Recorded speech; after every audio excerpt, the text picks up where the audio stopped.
Hey everyone, welcome back to Even Tacos Fall Apart. I'm MommaFoxFire, and today we're discussing post-traumatic growth.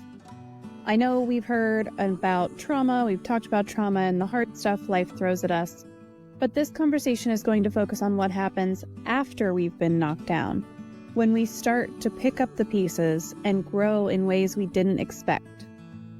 Before we get into it, let me remind you to hit that subscribe button if you haven't already, and leave a review. Reviews really help boost this podcast so more folks can find these conversations. Also, feel free to drop by my socials or Twitch streams to continue the conversation and to ask questions live yourself. We do this every Monday, so feel free to drop by. Your engagement really does mean the world to me, and I love hearing how these conversations impact you.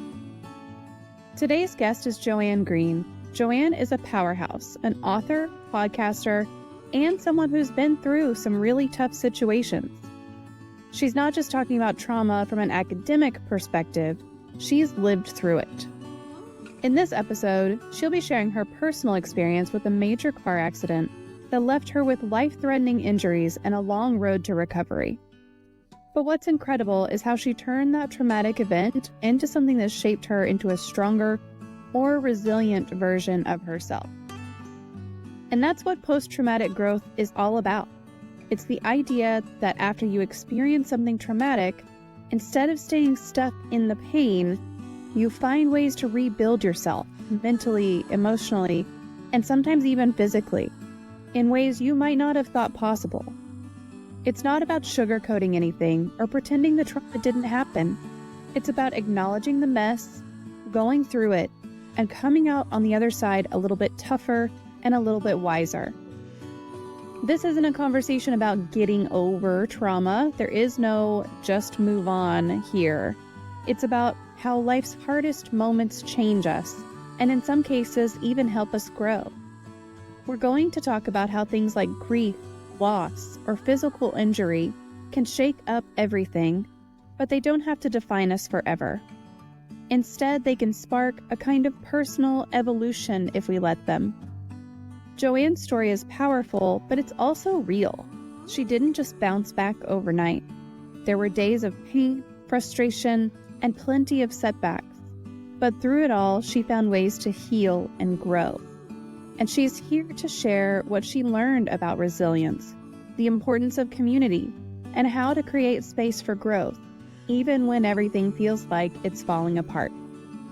So if you're someone who's been through a rough time, or if you know someone who's struggling, this episode is for you. Whether it's emotional trauma, physical injuries, or just the weight of the world pressing down on you, there's something in this conversation that will resonate.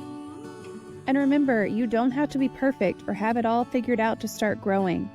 It's messy, it's hard, and some days you won't feel like you're moving forward at all, but you are. Enough from me, let's get into my conversation with Joanne Greene about post-traumatic growth. I think you're going to walk away from this one feeling a little bit stronger and maybe a little bit hopeful too. Here we go.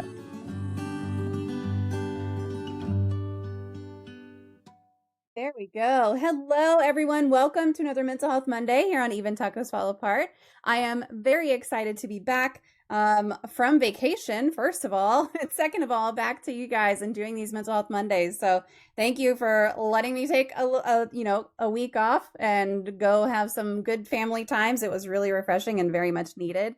But I am back and joined tonight by Joanne Greene, and I'm really excited to have a wonderful conversation about post-traumatic growth today. So Joanne, thank you so much for joining me today. I appreciate you taking the time.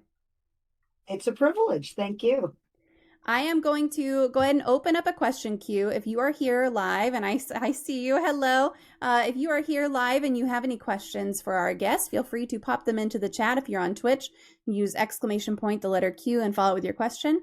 And then if you're on YouTube, you can just pop them right into the chat and we'll get them going and get them incorporated into our conversation tonight. But before we get into the questions, I just want to introduce Joanne a little bit. So Joanne Greene never bought the adage, little girls should be seen and not heard. She used her voice on San Francisco radio and television, webinars, podcasts to explore the issues of our time with playful irreverence, candor, and compassion. With many decades of seasoning, she's sharing what she's learned about navigating family and career and moving through pain and loss. Currently, Joanne hosts the podcast In This Story, where she shares her micro essays set to music, showcasing tales and observations from her animated life. She writes press. She writes press has published her first book by accident, a memoir of letting go, in which Joanne emerges from life-threatening calamities with a big fat smile and a leap of hope. And that book cover is just wonderful. And I do have some social links, and I've got a book link as well. So if you're interested in connecting with Joanne, make sure that you do that. Here's a couple of ways that you can do that. And the last link that I'm going to post is a copy of her book that she just held up. And she did let me know earlier that it is an audio book as well. So for those of you who prefer audiobooks, make sure that you click through to that and download the audiobook so you can listen to it. And again, Joanne, thank you so much just for taking the time. I think this is going to be a great conversation. I'm excited for it. Well, I have a lot to say. Absolutely. Absolutely. All right. We do already have our first question in the question queue. Bite Mark would like to know, what is your favorite poem? I was tipped off that someone might ask that question, and I immediately thought of Mary Oliver, who passed away this year, and she's just an incredible poet. And the first poem of hers that popped into my mind is Wild Geese. Okay. So that is my answer. I love it. And is that one a really long one or anything? No, I can read it to you, in fact. Oh, I would love that. That'd be awesome. Sure. Hang on. Let me find it. I wrote it somewhere.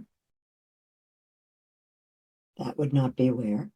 I haven't heard of Wild Geese before, so that's awesome. I'll have to look at that one. It's a beauty. Yeah. You do not have to be good. You do not have to walk on your knees for 100 miles through the desert repenting. You only have to let the soft animal of your body love what it loves. Tell me about despair, yours, and I will tell you mine. Meanwhile, the world goes on. Meanwhile, the sun and the clear pebbles of the rain are moving across the landscapes, over the prairies and the deep trees, the mountains and the rivers. Meanwhile, the wild geese, high in the clean blue air, are heading home again. Whoever you are, no matter how lonely, the world offers itself to your imagination, calls to you like the wild geese, harsh and exciting, over and over announcing your place in the family of things. I love that. And I can see why you love it. Like, I feel like it lines up with what your book talks about and everything perfectly, too. What a good one. That's awesome. Life is all about opportunities. So that's the thing. We can say poor me and feel badly for ourselves for the things that happen, but that doesn't serve you. And I've learned that over the years and in many ways. We can't control what happens to us in life, but we can control how we respond. Yeah, absolutely. So how did you get to where you are now with doing what you are? You decided you wanted to be an author and a speaker. What kind of drew you to resilience as a subject? Well, I've always been a writer, but I've never written anything like a memoir or a book at all. I have a fairly short attention span, so the concept of writing an entire book was pretty daunting. But my career largely was in radio and television and in news and producing features. So I've always been a writer. And it was always kind of a way in the back of my mind that someday I might write a book. And then I had a 10-year period in my life that was just extraordinary, and in both horrible ways and good ways. And I learned so much, and it was so kind of shocking, the series of things that kept happening to me, as though the universe was giving me tests, as though I was getting opportunities to either completely drown or thrive. And I decided that I had a story to share. And it was kind of toward the end of my career, and I started writing on the side and taking writing courses and joining writing groups and working with writing coaches. And then when COVID happened, I left my job because the place where I was working was shutting down for a period of time because it was open to the public. And it just seemed like that perfect moment for me to devote myself to writing and really double down and commit to finishing the book and getting it published. And that's what I did. I love hearing stories like that where it's like this terrible thing that happened. And I'm talking about COVID. I mean, of course, people have terrible things that happen in their lives all the time. It's part of the reason I'm here doing what I do. But, you know, we view COVID, a lot of people talk about how bad things were and how nothing good came of it and all this stuff. But then you hear these stories of, it gave me time to really reflect on this that I wanted to do, or to try something that I wanted to do, or, you know, people would bake bread and learn to knit and like all of these things. And it really gave, I think, in a way, a lot of people a pretty good break that they needed for a little bit of self-reflection, which is wonderful. I used it, no question. I had never been home based without being either sick or recovering from an injury or a surgery or something like that. I go at 50 million miles an hour, always have. And suddenly I was home and really needed to learn about stillness and really be very conscious about how I used my time. So, you know, we can do that. We can take what are on the surface negative experiences and sometimes even tragic experiences and turn them into growth opportunities. Yeah. Not to say if you did nothing during COVID, that's perfectly valid as well. Not saying that you should have done something productive or learned a new skill or anything. Like literally just surviving is enough. I don't want to put out there the like doing nothing for me is very therapeutic. If I can literally take a chunk of the day and do nothing, I feel very proud of myself. I love that. I feel terrible when I try to do that. So it's something that I need to work on. Something that I need to work on for myself. I had a pretty good weekend of not being super productive in like a checklist perspective, but it was a great weekend. So I definitely need to work on it. It's not doing nothing, it's resting. I love that. I love that comment. That's wonderful. It is. It's resting, it's recharging, it's rejuvenating. 100% fabulous comment. Thank you. I agree. Yeah. So when you're not busy speaking, writing, all of that kind of stuff, what do you enjoy doing? I love my dog. I play with my dog and walk her. And I'm a big hiker. I live in Northern California and we have incredible hiking trails everywhere. So I love hiking. I love music and dancing and family. So I have 3 grandchildren, 2 sons, 2 daughters-in-law, many nieces and nephews. Very, very involved in my community. So I volunteer in a number of different ways. Tomorrow night, for instance, my husband and I are going to be preparing dinner at a homeless shelter near us. So lots of things that I didn't have time to do when I was raising my kids and working full time that now at this stage of life, I can do. Museums, you know, all of it. Just really appreciating life, appreciating nature, getting out whenever I can into nature. I really like that it's kind of that connection to all these things that you couldn't do when you were raising your kids, because I've talked about that before. Like it's raising kids takes up so much time and energy out of you while you're doing it that by the time your kids are older, like my 17-year-old started driving and it was partially there's new worries there, right? It's a different kind of worry and energy. But then partially it's like, oh, you mean I don't have to take you to that? You mean I don't have to do something for you to do? What do you mean you did a whole project and you just went and got the poster board for it instead of telling me at midnight the night before that you needed a poster board? Like you just took care of it. That's amazing. and you don't notice it while you're doing it because it's just constantly there and you're just doing it. So I love hearing that maybe in the future I'll get to enjoy things like nature and museums and those kinds of things. Doesn't that sound great? It is great, I will say. It does. It sounds really great. And I do try to do those kinds of things now, but it just doesn't always work out.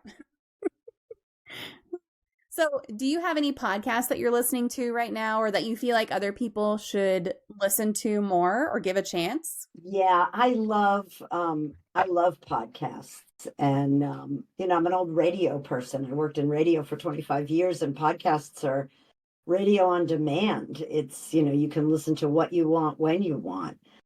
So I've been really enjoying Wiser Than Me, which is Julia Louis-Dreyfus's podcast, in which she's now in the second season, and she interviews older women because older women are wise and have a lot to say. So I've been That. really enjoying that.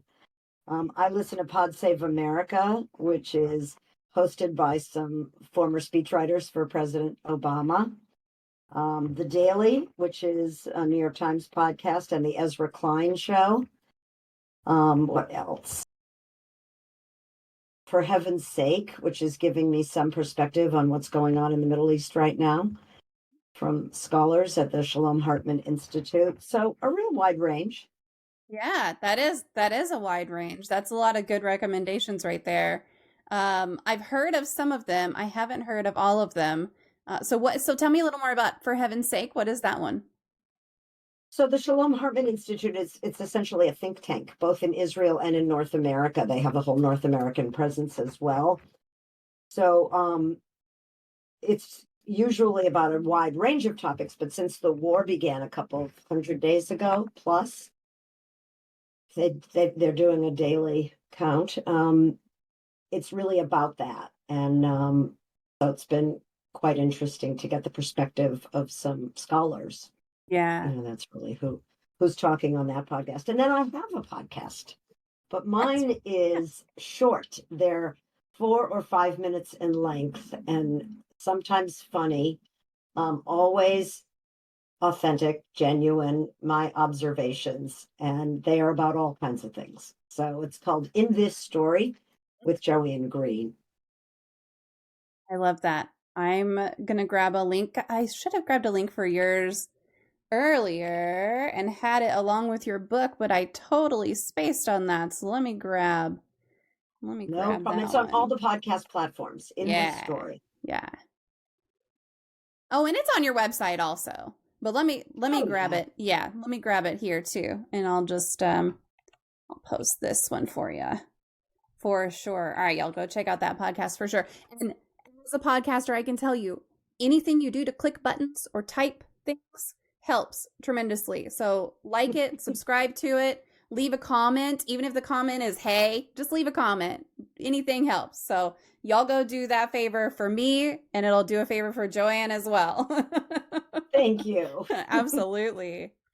All right, so we're going to talk about post-traumatic growth, and I want to kind of put that into context. So what does post-traumatic growth mean to you, and then how have you experienced that in your own life? October 3rd, 2012, I was leaving work to go to my car, to get in my car to drive home to watch a debate between then candidate Barack Obama and Mitt Romney, right? Just to place this in history. And I was walking across the crosswalk in broad daylight, not on my phone, paying attention to what I was doing. A car stopped for me, and just as I got in front of that car, I heard what sounded like an explosion, and I found myself airborne, flying through the air. What had happened was a car had stopped for me, but a truck had come at full speed, which on that street was about 45 or 50 miles an hour, slammed into the car that stopped for me. He hit me. Thankfully, it was a sedan and not an SUV, because if it was an SUV, I would have gone under and been immediately killed. But instead, I was thrown up onto the hood of her car. Her car was catapulted 50 feet down the road, and I fell off onto the street. The moment that I realized what was happening, that it wasn't in fact an explosion, but it was a car smashing into another car, my immediate reaction was to say, really? And I was saying that to the universe, to God, whatever, because I had just been coming off of a period of time where I had lost my mother, my sister, and my brother, all in a 4-year period. And the grief had been very debilitating. I was extremely close with both my mom and my sister, also close with my brother, but less so. And I knew my mom and sister were nearing death, but my brother's death was completely out of nowhere. So I had gone through this arduous grief journey and had kind of gotten myself fully back up to speed and back to work. And then this happened, and I had two reactions in that moment. One was, what the? And the other one was, okay, let's do this. And I can only attribute that to the fact that I come from a long line of survivors. Many of us do. Deep in our DNA is grit. Many of us are the children or grandchildren of immigrants. I am the grandchild of immigrants who came to this country for a better life. They didn't speak the language. They didn't have a penny in their pockets. And they just believed that they could make a better life. And so I think on some level I drew upon that. And turns out I had very, very life-threatening and serious injuries. 4 pelvic fractures, the whole right side, all the soft tissue was crushed. I was hospitalized for 5 days and then sent home, told that the recovery would be up to a year and a half. Yeah. And that was just the physical recovery. The trauma one experiences, I never lost consciousness in the accident, so I remember every single minute. And, I kept having flashbacks, replays of the accident, and I had to develop a set of skills and tools to get through every day, to get through the physical pain, to get through the trauma, to get through having to ask for help and having to graciously accept help, however it was offered. I had to learn how to be still. I had always been a person in constant motion, a really high achiever, always trying to be the best at everything, the best broadcaster, the best daughter, the best mother, the best wife, all of those things. And I know many of the women listening tonight can understand what that's about. I felt like I was as good as my output, as good as my achievements. And here, suddenly, the universe dealt me a blow that prevented me from not only achieving, but from taking care of myself. I was completely dependent on others. I couldn't get to the bathroom.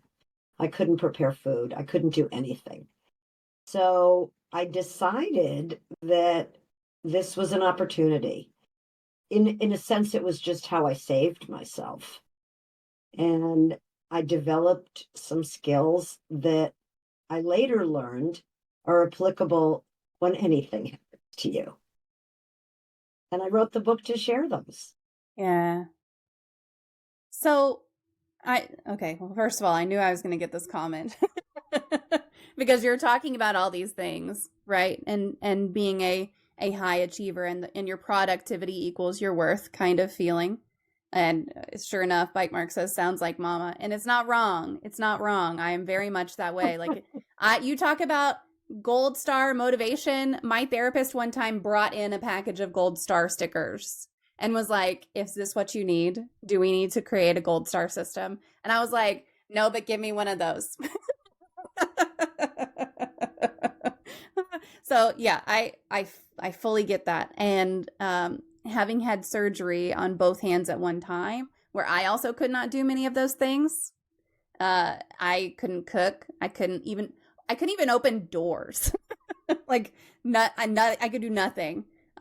You're laughing now, but you weren't laughing then. No, I wasn't laughing then. And fortunately, the recovery on that was very short. Like it was a few days before I could do things. I couldn't cook, I couldn't chop anything, couldn't lift anything, but I could open a door. I could put on my own clothes within a few days. That was terrible, but it needed to be done. So there's that. So how did, you said you had gone through all these periods of grief and everything. Do you think that realization kind of started to dawn on you then, that it was coming back to this resilience and this growth and this healing? Or was it really like that instant of that car crash that kind of brought that into perspective for you? I think that, life is a series of, realizing how resilient you are if you draw upon your resources. And like everyone else, I've had challenges all along the way, all through life, but never something that completely stripped me of any ability to do anything. this was a new level of low. I'd had surgeries before. And so I was temporarily incapacitated, Yeah. but this was another level entirely. And so initially I didn't say, oh, this is a growth opportunity. I mean, it didn't quite Right. happen like that. Right. Yeah. Over a period of time, right? Oh, and with help. And, I went to a particular kind of therapy that is especially good for trauma victims. There are many different therapies that are good for people who've experienced trauma. The path I chose was somatic therapy, which is really a way of not allowing the trauma to lodge in your body anywhere. Yeah. And I only needed to go to 9 sessions in order to do exactly what I needed to do to break that connection. But I did all sorts of things. Spirituality was helpful. The faith community was enormously helpful. When you give to people when you need it, they give back. So, and I have found that giving is what makes me feel whole and rich, really. So people wanted to give back. People wanted to come and take care of me and cook for our family and walk the dog because I literally couldn't be left alone. So even though my husband was here, he couldn't leave. Yeah. So I mean, right, or unless somebody else came to be with me. So it was quite a thing for many, many months. Yeah. It's good that you had that community around you too. And that's something that I think um, some people have a little bit of a challenge with if they've isolated themselves somewhat and then they don't have that community around them. It can be really hard. It can be really hard to bounce back a little bit. So what were, Absolutely. you said you did somatic therapy and some other things as well. What were some of the biggest mental and emotional hurdles that you were trying to get yourself past during your recovery? And how did those things help you? A very big one was a gratitude practice. There are so many things that our moms taught us when we were growing up and we rolled our eyes, like count your blessings. It is some of the best advice anyone could ever give you because here's the thing, no matter how deep your despair is, if you fill your mind and your heart with all the blessings in your life, I'm so lucky that I have a husband who's here. I'm so fortunate that even though I'm not going to be able to work for at least 6 months or more, we're not going to lose our house. At least I didn't have a traumatic brain injury, right? At least I'm able to speak. Um, those kinds of things. So gratitude, gratitude, gratitude. Very, very helpful. A friend of mine said at one point, you can visit the pity pot, but don't be packing your bags and moving in. I thought that was a really good Nice. one because, yes, it's reasonable to feel sorry for yourself Sure. when everything sucks and it just seems like your world is crumbling. But do that, cry, feel through the pain, and then dust yourself off and get back up metaphorically, because I wasn't getting up anywhere, but Yeah. sort of boosting yourself back up and remembering what you're grateful for. Another big one was something that, again, my mom, who has been gone since 2006, but I remember this so well, she would say, this too shall pass. That's a really good one. No matter how bad the physical pain is, it's not going to be the same a few minutes from now. It could be worse, probably going to be better. And that's true of everything. When you feel absolutely hopeless, this is going to pass. It's going to change. It's going to morph into something else. When you are in the depths of grief, you feel like you're never going to get out of it, that you are always going to be crying all day. You're not. You're going to change is inevitable. It's the only thing we can count on, really. That as time passes, change happens. So that was another reminder to myself. I would say it over and over again. Another one was just, I can do this. I can do this. I can do this. I can do this. And here's the thing, even if you don't believe it, just keep saying it. The same way that we all, maybe not all, many, if not most of us, one time or another, give ourselves negative messages. Things like, who do you think you are? You're an imposter. What do you do? You think you can have a podcast? You think you can write a book? Right? It's a human thing to give ourselves negative messages. Well, the thing is, we start to believe it when we hear it Mm. again and again and again and again and again. So I started saying, I can do this, I can do this, I can do this, even when I couldn't do it, whatever it was. Putting, I was using a walker at the beginning, but I couldn't put any weight at all on the right side of my body. So I pretty much had to hold my body weight with my arms. And thankfully I could, because I'd been working out before the accident. But it was this, I'm going to be able to get through this. I'm going to be able to get through this. Don't think about 6 months or 8 months, or I couldn't even imagine anything beyond 2 weeks. I had never had any recovery that had lasted longer than 2 weeks. And now they're telling me, you may never be fully recovered. P.S. I am fully recovered. I mean, fully. No residual damage. And so eventually I recovered from the accident, and then life being what it is, I had a couple of other major challenges that the universe dumped in my lap, and it's all in the book. I don't want to give all the plot points away, but suffice it to say that I got a cancer diagnosis 2 years after the accident, and thankfully was able to move through that and complete remission. I'm fine. But these are ways I had the opportunity to practice my new skills. Mhm. So I had to talk myself into, what do you know right now? All you know is that you are going to have surgery. Doesn't mean you're going to have chemo. Doesn't mean your hair's going to fall out. Doesn't mean you're going to be sick for months and months. Don't know that yet. What do we know for sure? Separating reality from our mind spinning out is a critical survival skill. Yeah. And reminding yourself, what do we know for sure?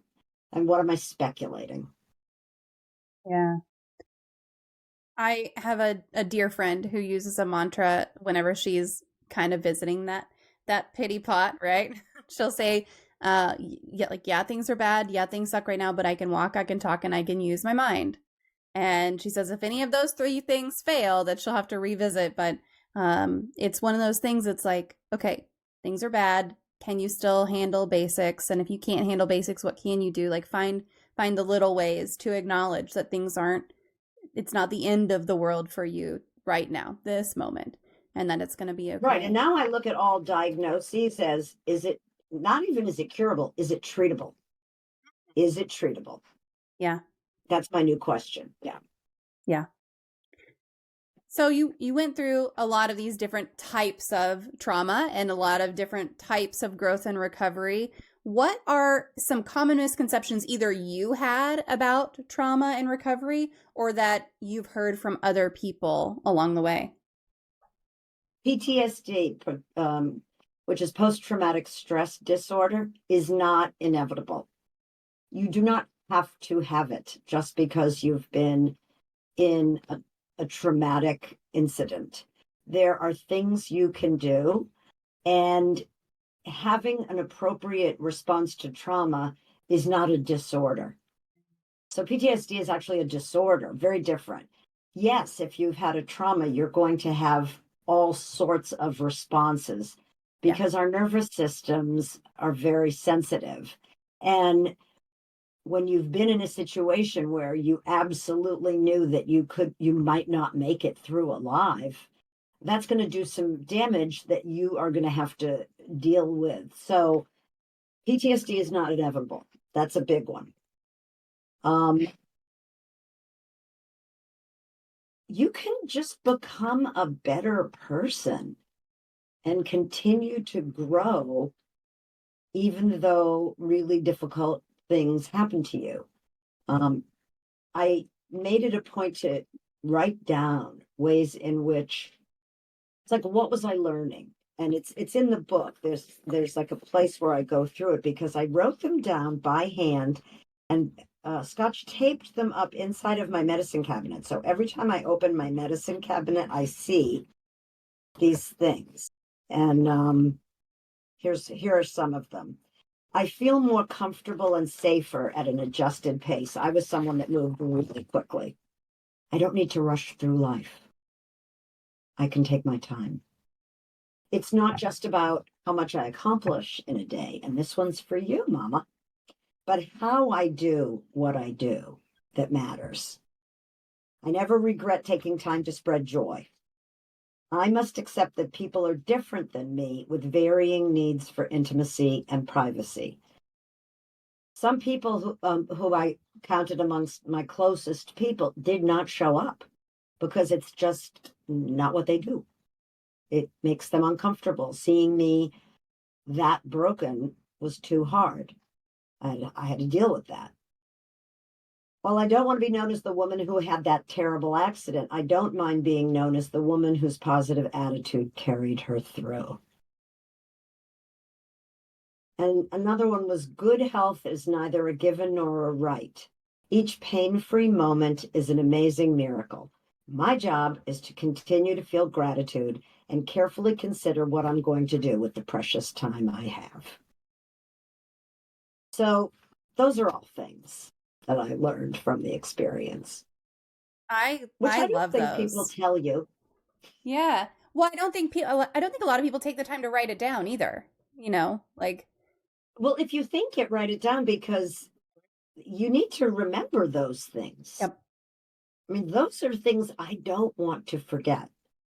This never regretting taking time to spread joy. I pat every dog I see. I stop and play with every little child in a stroller that walks past me if the person pushing that stroller isn't in a rush, because you can spread joy and have like a lovely little moment of connection. And that is what makes life richer. Yeah. I'm a Mine, big anyway. I'm a big compliment giver. Like I'll say, "Oh my God, I love your dress, nails, hair, whatever it is," and just like give out these little compliments because I'm like, if I noticed it, I should say something, right? Like they clearly put in Absolutely. It effort. makes people feel good. Yeah, they put in effort for it, and I feel like it costs me absolutely nothing to do something like that. And I don't necessarily play with babies because babies are germ filled, and I don't Well, they might necessarily spit need up that. on you. They might spit up on Oh my you. gosh. No, They might now cry, with with grandchildren, now I've let all that go, and Yeah. they can spit up on me. They can do Yes. whatever. It's Well, I feel like that's great. different when it's your own child or your own grandchild, Yeah, that they're all mine. comes with They're the all mine. All territory, over the world. like. But yeah, petting dogs and just finding those little moments of like those little moments of humanness in a day, whether that's, spreading something for someone else or bringing joy to yourself.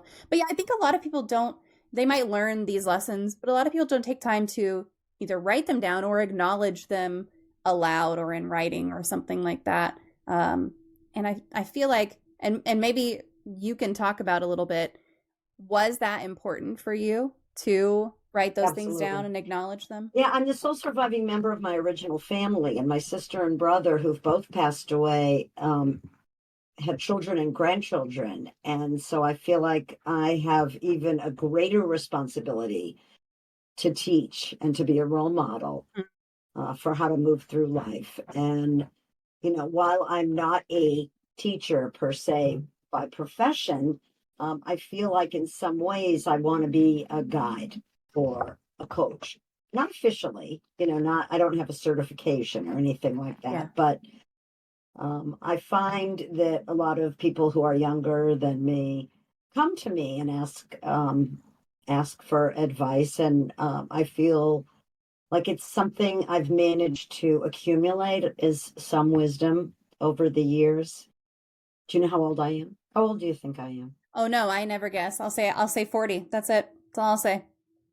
No, I want you to be honest. Oh no, I will not guess an age. No.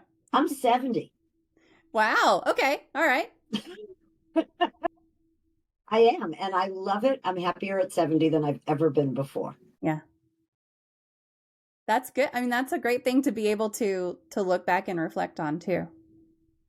That's awesome. Absolutely. I mean, people complain about aging all the time. I don't get it. To me, it's a total privilege. Yeah. My sister and brother didn't get to age. I'm getting to age. It's great. Well, and you were talking about that What podcast where they interview folks or women who are older.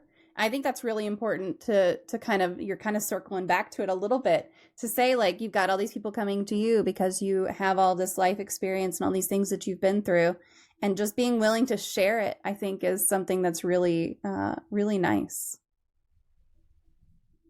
it means a lot. It means a lot to me to share it.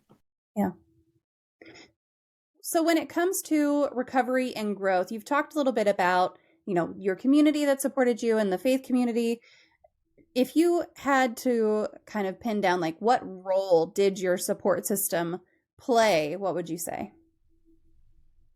Well, many roles. I could do nothing. So Yeah. my family, first and foremost, my husband was incredible. Some people say that my book by accident is a love letter to Fred.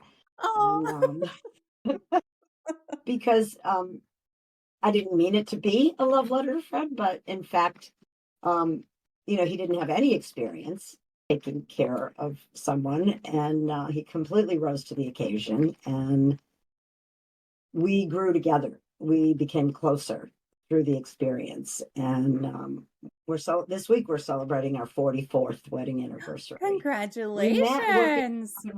Yeah, we met working in rock and roll radio in San Francisco in the 70s. Oh, that's awesome. To give you a sense of my background, some of that is in the book as well, some flashbacks to those days. But my children showed up. They're grown and, out of the house, but they came back and were very helpful. One lived in the Bay Area, and one came back and stayed with us for a few weeks to help out. Friends were extraordinary. Community was incredible. And again, I had resources, so I was able to get somatic therapy, physical therapy. I was able to hire a masseuse to come periodically because, when you're injured as severely as I was, all the other parts of your body are like thrown out of whack. And so things that weren't specifically injured in the accident were giving me all kinds of pain, neck, shoulder, all these other things. So that was really helpful. I read a lot. I watched a lot on TV. I remember the San Francisco Giants were winning and in the World Series while I was recovering that October. So that was good. I watched more pitches than I'd ever seen in my entire life because I couldn't move. Yeah. Were there any books that particularly helped you? Like, well, I guess first of all, what kind of books do you read? Do you read like nonfiction, self-help? I read everything. Do you read fiction? I'm a voracious reader. Yeah. I read everything. Yeah.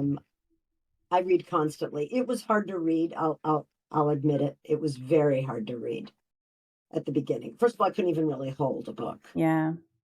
So it took a while before I could really read and before I had any kind of attention span. Sure. And everything was triggering. So loss. I mean, books are filled with accidents and injuries and losses. And so any of it, sent me back into a fetal position. Television was especially, that's why baseball ended up being good, because I pretty much knew that there wasn't going to be a car crash on the field. Right. And things like that. But someone sent me a book of Psalms. I know that sounds crazy. I've never been a person who would respond to something like that, but this was kind of a how do I want to say? They weren't in the original language. They were like revisioned. It was a feminist author who had written these. And, there's one, maybe I can just go right to it and read it to you, that just was profound. And I remember thinking, what has happened to me that I am reading Psalms and it's actually making me feel good? Okay, here it is. Sit beside me, now this is when I was at my worst. Okay. Sit beside me, O Eternal, comfort my soul. Recall to me my cherished memories, to bring me forward through adversity, to stretch from then to now to beyond. Beckoning to a future you will guard. Walk beside me, O Eternal, comfort my soul. Help me find the broken pieces, gathering them to my trembling hand, raw materials for my future life. Let me find your hand in this design. Wrap me in your healing light. Wrap me in your healing care. And that gave me enormous comfort, which, again, totally surprised me. But I felt like, yeah, that's what it is. I need to hang on to my beautiful memories. I need to have faith that I'm going to be taken care of by somebody, something, the universe, myself, the forces of good in the world, and I'll get there, and I'll get there. I feel like sometimes you can connect with something when you're reading that you would otherwise not have connected with, just depending on your circumstances. I have a couple of series of books that I read and reread periodically, and it'll be like 5-10 years between reading these series, and every time I go back and revisit this one over here, I'll pick up something and I'm like, wow, my opinion on that has changed significantly and now I don't like it. Or I'll read this other series over here and I'm like, I hated this before and now I really like it because XYZ happened. So it's interesting that that came to you through a friend right whenever it would resonate with you instead of before then or after then when you would have just kind of been like, whatever. Yeah, exactly. I wouldn't have even, I would have been like, why? Yeah. Why? Yep. Right? Can you share some either techniques or exercises that have helped you let go of past traumas and move forward? Yeah, I could never meditate before. I had tried. I've always done yoga. I started doing yoga in 1974. So that would make it 50 years. And I've been doing yoga regularly, and it has been a godsend to me. I'm very flexible as a result. But more than that, it's a centering. But I could never just sit in one position and meditate. My mind was always going, monkey mind, we call it, anxious mind, thoughts. And when I couldn't move, I really tried practicing meditating, and now it's practice for me. Now I can do it. And so I say to everyone who thinks they can't meditate, you can. You just have to practice. And only give yourself a couple of minutes. Start with 3 minutes, and you build up over time. And now I can sit for 20-25 minutes, and I'm not feeling like looking at my watch or feeling like, what am I missing? Or I need to check my email right now, which I would have in the past always thought. So that's one thing. Giving myself permission to chill, just to chill, like reading a novel in the middle of a Tuesday afternoon. Would never have allowed myself to do that in the past. Now, granted, I'm 70 years old, so I've kind of earned the right, but I don't think I needed to wait this long, right? Yeah. I think I could have allowed myself certain pleasures, things that just make me so happy. I was writing an essay today about idiosyncrasies, and I have this whole new morning ritual, and I'm loving it. It's just goofy and simple, but I go and I make myself a very indulgent latte, and I bring that coffee back to bed, and I sit and do New York Times puzzles. I do Wordle and Spelling Bee and connections, and I text with a few friends, and I don't jump up and go running into my day like I did for my whole life. Morning to me is glorious. I hear the birds, I feel the sunlight, I go outside, I take my time. The world is filled with possibilities, and I'm awake, and I woke up again. Yay. That's awesome. If I was a morning person, I would do that. Oh, but I'm worthless after 9-10 p.m. Okay. All right. See, that's when I'm like hitting my, hey, I'm awake now. So I need like an evening ritual maybe with something like that. Probably not with coffee because that would just make me stay up later. Not really though. No, but baths are wonderful. Yeah. Oh, I like that. Okay. I love All right. baths. Now we're on the same page. Now we got maybe it. maybe with some oils or, Mhm. something, some bubbles, candles, Yep. I could get music. into that. Yes. You mentioned You just meditation and just having kind of a hard time doing it. And I want to throw out there that I, not so much anymore, but whenever I was driving the kids back and forth before my teenagers started driving, pretty much, we were listening to the Meditation Minis podcast. And if you're the kind of person, because I am this kind of person, I do find it hard to meditate. So my meditation is very non-traditional now, which is fine. You don't have to have traditional meditation. But if you're the kind of person who's like, I can't meditate, etc., the Meditation Minis podcast with Shell Hamilton is wonderful. And they're short, they're like less than 10 minutes. Like I said, I used to do them. I would pop them on in the car on the way to take the kids to school, and we would all do a meditation together and still have time to talk about it after it was done. while driving? While driving. Well, because Okay, that's a kind of meditation. yeah, it is. Now, like I said, my meditation can't be eyes closed. I have vertigo, so when I just keep my eyes closed, if I'm sitting still or standing up or anything like that, it's bad news bears. So first of all, I can't meditate while my eyes are closed, generally speaking, unless I'm laying down. But also, you're talking about the mind racing. My mind is constantly racing. So these days, my meditations are like, I'm gonna do this coloring page and just let my brain flow while I'm doing this coloring page. Yep. It's a beautiful thing to do. The other Yeah. thing is just being in the present, trying always to be in the present. So often we live in the future and the past, and we're bouncing back Yeah. and forth, and we really can't live in the future. So it's kind of a waste of time. And living in the past isn't really productive either. When you're in the present, you can notice exactly what is happening around you and exactly what you're feeling. And what I've learned as a technique to manage anxiety is really centering in on what am I feeling and where in my body am I feeling it, and then breathing. Breathing is key to moving through anxious periods, stressful periods. Yeah. That's So something you're I'm hearing breathing. more and more people mention is like, where do you feel it in your body? And that's not something a few years ago I had never heard that question before. Like, I'm feeling anxious about something. No one, if someone had asked me where I felt that in my body, I'd been like, the hell are you talking about? So it could be, sometimes it's in your chest, Yep. sometimes it's in your belly. Yep. And if you focus in on where you're feeling it and like just try to get inside of that spot, miraculously it starts to lift. Yep. Try it. I mean, that's my experience. Yeah.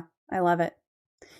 If you were to talk to someone who's currently facing a significant life challenge, physical, emotional, mental, whether that's like car crash or cancer diagnosis or something else, what advice would you give to them if they are just at the beginning of that? Well, first of all, I would listen to them. I think often we talk too much and don't listen enough. And when people are in the throes of something really difficult, sometimes you just need to show up and be present and keep your mouth shut. So I like to be present and let people ask me questions, and rather than me saying, here's what you should do, because that's very frustrating when people who are not exactly in your shoes, and nobody ever is exactly in your shoes, tells you what you should be doing. But one thing I find myself telling people recently that I think is pretty universal is to look at various behaviors that you're engaging in, or things you're telling yourself, or people you're surrounding yourself with, or jobs that you're sticking with longer than maybe you should, and ask yourself if this is serving you. Is this serving me? Is this behavior, this pattern, this friendship, this relationship, is it serving me? And if it isn't, then I would say look at ways that you can either maybe create some boundaries so that you're not adversely impacted in those ways, or maybe make a change, because nothing is like a life sentence, right? You're not stuck unless you think you're stuck, unless you put yourself in a situation where you're stuck. In terms of a diagnosis, I would say, what do we know right now? really focus on what we know right now, because so often we're spinning. You know, people live from test to test until they know, has it returned? Has it spread? What do we know today? And with loss, I think you just have to move through it. There are no shortcuts through grief. Yeah. You cannot go around it. You have to go through it. And if you try to skip some steps, you'll run into roadblocks later on down the road. So you can't rush grief. A year after my mom and sister died 5 months apart, and a year later, I was like, "What's wrong with me? Why aren't I snapping back?" And I went and saw a therapist who said, "Where'd you ever get the idea that in 1 year you were supposed to be fine?" Yeah. I said, I don't know. It just seemed." So those are some pieces of advice. It is hard when it comes to grief to say, like, you want to say, okay, a year later, I should be okay now, right? But that's not how it works. It's just No, it's not. not linear. And, but I will say this, having had, I've lost both parents and both siblings and a number of friends over the years. And that the way that the grief is at the beginning, where it just bowls you over like a wave. I mean, for me, the wave analogy worked really well. The tide does go out. You still feel the pain, you still feel the loss. But over time, a lot of time, some of that pain is supplanted by feelings of love, and you're missing the person, but it's different. It's a feeling of love rather than a feeling of loss. Yeah. So it does get easier, I think. I heard somewhere someone said, it's not that your grief gets smaller. It's that life grows around the grief. And so I like that. your grief stays the same size. Maybe it gets a little smaller, a little easier to manage. But the main thing is that your life is going on around it. And it's not that you're moving on around it. It's that you're growing around it. And I love that. And your loved ones are always with you. Yeah. Even when they're no longer on the planet, they're with you. I am certainly in my dreams. I dream about my sister all the time. Yeah, absolutely. Now, you have self-described yourself as a former control freak and a perfectionist. So you talked about having to let go of that, but how did you learn to then, after you had to let go of it for a little while, to then kind of embrace that more flexible approach to life? I don't know if there's any real formula for that. I think it was a matter of just getting comfortable not being in. I think control is an illusion. It's a very seductive illusion. I used to always want to be the person behind the wheel of the car because I felt safer if I was controlling the car. Oh, did I once again hit a nerve? You did. We just went on a really long car trip and I drove the whole time. I get it. I still feel more comfortable behind the wheel, but part of it is just sometimes when I'm not feeling comfortable as a passenger in a car, I just shut my eyes. Because if I can't see what's going on, then I'm not as nervous about it or anxious about it. Mostly it's about not being hard on myself. I think that's the single biggest thing. And prioritizing in my mind what absolutely has to get done today and what would it be nice if it got done and what absolutely has to get done this week. Rather than feeling like I just have to like go, go, go, go, go, go, go until I hit the wall and then I collapse in exhaustion. Yeah. That's hard. That's hard. It's hard for me. And in terms of perfectionism, I mean, you don't publish a book until it is every single punctuation mark is exactly right. And so you have other people help you with that is what you do. Yeah. You have editors. Absolutely. Copy proofreaders and copy editors and all kinds of people. But writing a book is a big undertaking. I would not recommend it to very many people. I'm really glad I did it. I have a couple friends, and that's yes. So I have a couple of friends. One is a ghostwriter, and she loves being a ghostwriter because she's like, I can just do the part that's fun and not have to worry about any of the rest of it. And then I have another one who's actually an author under a couple of different pen names, and she talks about the stress of it. And it's like the two both enjoying writing, one of them doing it this way, one of them doing it that way. But at the end of the day, like if you ask them, why do you do it? They're like, it's so fulfilling to have it done at the end of the day and to be able to have this outlet at the end of the day. So I think it takes a certain kind of person. and also it's a certain kind of stress too. Yeah, no, well, for now, I'm not stressed with it at all. Yeah. But I have a podcast every 2 weeks. I have to produce another episode. Yep. And my episodes each one is a new essay. So I like that. I'm all set with my one for next week. Nice. It's that ongoing motivation to first of all write and then also keep working on it. That's great. Exactly. Your post recovery. So can you share some practices or habits that have helped you kind of maintain that positive and fulfilled life philosophy? Absolutely. Yoga, dance, exercise, eating really well. I'm an extrovert. I get a lot of sustenance and sort of energy from being with other people. And it doesn't even have to be in person necessarily. It can be on the phone or on Zoom or whatever. And so I acknowledge that. And I have a lot of interaction in the course of my day, and downtime and time where, I'm on the couch or in my bed reading or listening to a book. Again, meditating. And giving back. I have lots of little places in my life where I'm giving back and taking care of other people.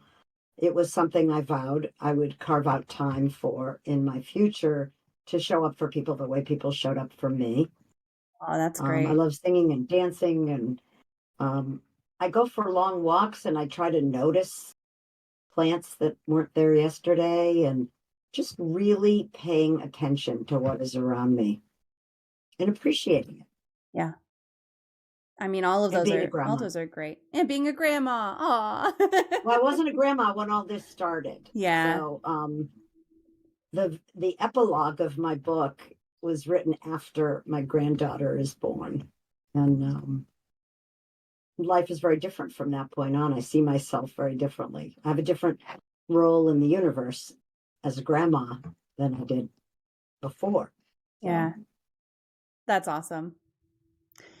We're getting to the last couple of questions here. So if anyone in the chat has a question for Joanne, please make sure to pop it in there. And we'll just continue on with these last couple, and then we'll do anything that's left in the Q&A. So what is your favorite life hack? This is a wackadoodle one. When I make pasta, I take a piece of the pasta and throw it up against the wall. Yes. I know it's done. Yep. That's awesome. I've heard that before. Throw it at the wall, throw it at the refrigerator. Like that's how you can tell. If it sticks, it's done. Yeah. I mean, I have millions of them, but that's when you asked me that question or told me you were going to ask me that question, that was the first thing that popped into my head. So yeah. Yep. It's just the starchiness and the doneness and the kind of density of the noodle makes it stick. That's great. And who doesn't love pasta? Yeah. Well, so this is the magic moment, and I have a special prop for this. Now, if you had a magic wand and you could wave it and eliminate one common opinion, misconception, or theory surrounding mental illness, disabilities, or talking about mental health, what would it be? Oh my gosh, I would eliminate the stigma. We all have challenges, and everyone, if they don't have a mental health challenge themselves, they have someone in their family who does. Absolutely. And I would eliminate shame. Because it will prevent you from asking for help, and asking for help can be your ticket out of the pain and misery. I've had mental health challenges my whole life, and not my whole life, but since I was a teenager. I had anorexia when I was 17 years old. Nobody knew what it was back then in 1971. And, it was an anxiety disorder. If I'd come from a different family, I might have had alcoholism, but, we are all struggling to move through life. We live in a country where addiction is at terrible proportions. And so I would say eliminating stigma and shame so that people can ask for and receive appropriate help. We also live in a time when there are incredible medications that can help people by just giving them a safety net so that if they suffer from depression, they don't have to go below a certain threshold, but they'll have a safety net there. And I say, whatever tools you need to make yourself feel better is what you should get. Yeah. It's another tool in the toolbox. And that goes hand in hand with shame also, because it's like, you don't have to have the shame over needing something that your brain is not producing. Right. So if you were a diabetic, you would have it, you would go get insulin. Yeah. So if you're depressed, why aren't you getting antidepressants? If you break your arm, you're going to go get a cast. Right. Your body can't make its own cast. Yeah. Like all those. It's part of your health. Absolutely. I like that. I appreciate it. Well, I will just open it up to you, Joanne, and if there's anything we didn't cover, anything we didn't talk about, feel free to throw it out there. And while you're doing that, I will post all of your socials and your book link one more time, just that if people are looking to connect with you, they can do so. But I'll just give you the floor for a little bit. Well, my website is the best way to connect with me. You can sign up for my newsletter there, and you'll hear about appearances I might be making to talk about the book. Or I love that the cat is in. I know, he's just trying to get me. There you go. And I invite people to listen to the podcast, which is free, and to buy the book, which is not free, and but it's very reasonable. It's available as an ebook for Kindle. You can just go on Amazon. You can, if you have an Audible account, it's available on Audible. Many libraries have it, and if you call your library and they don't have it, ask them to order it. Or your friendly neighborhood bookstore. I mean, we talk about Amazon all the time, but I really am very much a proponent of supporting our local independent booksellers. And many have it. Yep. And those that don't can order it. So it's By Accident, a memoir of letting go. Perfect. Well, I will also throw out there, like, libraries, first of all, love to talk to people. And they want to know what people want to read. So if you have never called a library and asked them for a book, I highly recommend that you do so. And then same with local booksellers. Like if you call them and say, hey, I would love if you would carry this book, they might say like, no, we're not going to carry that. I don't know why they would. Or they can order you one copy. They can order you one copy. Exactly. So, support local, support libraries. I absolutely agree with that. 100%. Well, Joanne, thank you so much for joining us today. I really appreciate it. This has been a wonderful conversation, and I had a lot of fun. And we both got the pink memo. I didn't even notice that until we were like halfway through. I'm like, look at us rocking the pink. Right away, I thought we do not clash at all.